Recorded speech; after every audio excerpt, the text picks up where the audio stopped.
I've been selected for the Allotment Challenge questionnaire by Brendan Soda. And the first question is, how long have you had your allotment for?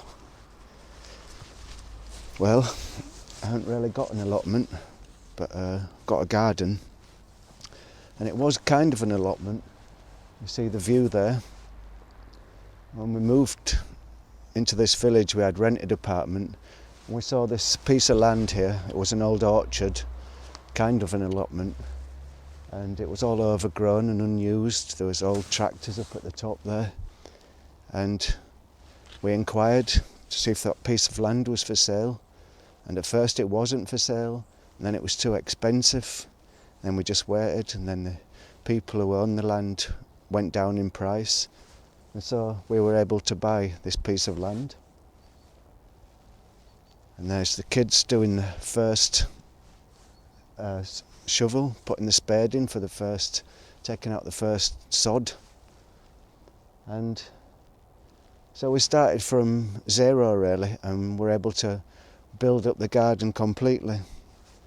And we did that in 2003.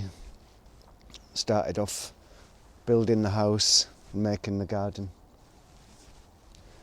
So question number 2, how long did you wait for your allotment? Well, I just explained that, so I didn't really have to wait for it, but we did wait till the time was right to buy. Question 3, where did you learn about gardening? Well, I guess my very first experience of gardening was when I was maybe 3 or 4 years old in my granddad's greenhouse, where he used to grow tomatoes and cucumbers. And one of the reasons I built this greenhouse was to recapture that smell of tomato leaves in the greenhouse. I remember playing in there for ages. My granddad made me a little wheelbarrow and a little riddle, and I can vaguely remember riddling the soil in his greenhouse. So I guess that was the very first lesson in gardening. And when I moved to Germany, I didn't have a word of German, and I had to take a job that didn't involve much language, and so I started with a landscape gardening firm, and I did that for 10 years, doing landscape gardening. So I learned a lot there about how to lay paths and plant trees and plants, and I'd say that was the professional side of the learning gardening. Do you plant a winter garden? Do I plant a winter garden? Hey, do I plant a winter garden? Winter garden. Do I plant a winter garden? Well, I've tried that one winter to try and keep the greenhouse going, but it got so damp with condensation in there, I gave it a miss after 1 year. So I don't bother with the greenhouse in winter. But what I do is take all the plants that are susceptible to frost into the house, and that looks like a winter garden. What's been your biggest success this year? This ties in with the next question, what's your biggest disaster? You know, a little success. I'm quite pleased with this compost thing here. That's worked really well. And the banana tree has gone quite well this year as well. And what's been your biggest success? What's been your biggest disaster? Well, I guess this thing was the most disastrous thing. I bought this in springtime, which was a total waste of time, and that's what made me make the pallet composter instead, because Dan told me to forget this because it's a waste of time. And I tried planting potatoes in it, but it didn't work. So that was the biggest disaster this year.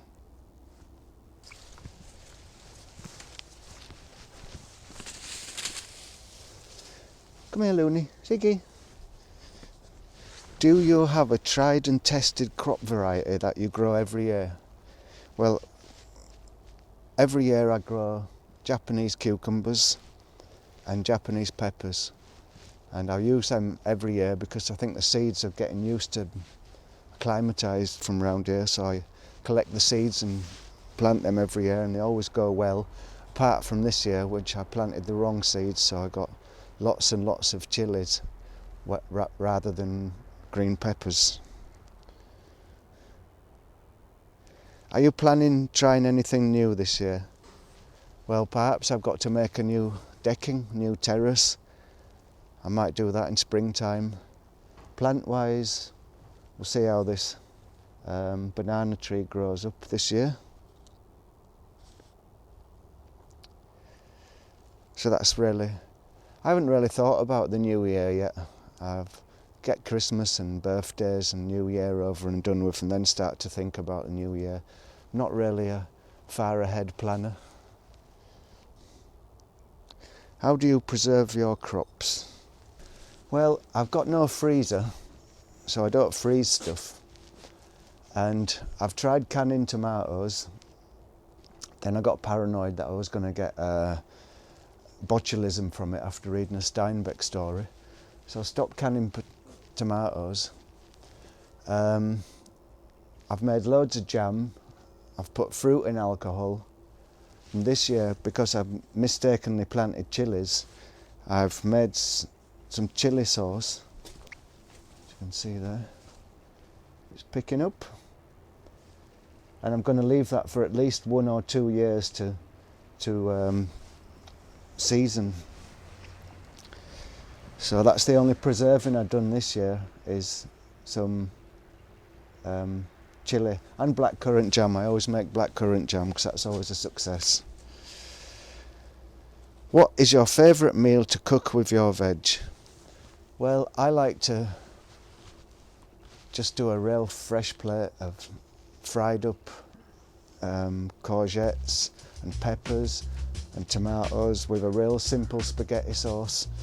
Crunchy vegetables, still growing almost in July, is one of the best things. So I'd just say kind of Mediterranean type vegetables, very lightly prepared with the full taste and goodness and freshness of the garden. So that's about it, I think. That's the garden. It's in its sleep phase now, but I've been noticing there's strange things happening. There's new plants coming up in December and flowers blooming when they shouldn't be. So it's always interesting in the garden what's going to happen. And I don't think a garden's that much different to an allotment, because basically you can't really own something. There's a piece of paper that says you own this land, but that's just a construct really, if you think about it. Same as an allotment. You work the land and then you disappear and the land is still there. So did you ever own it? So that's my... Owning something is just like renting really. It's just, you know, it's not paid off. It's the bank owns this still. And maybe eventually my kids will own it. But it's a mute thing, you know. It's, do you actually really own anything? The whole concept of ownership's a bit mad really, if you think about it deeply enough. Anyway, have a great day, and that was my allotment challenge questions. And I can't think of anyone to ask questions about allotments really. So I'll just leave it at that and not dedicate and not ask anybody to do a allotment challenge question. Okay, have a great day.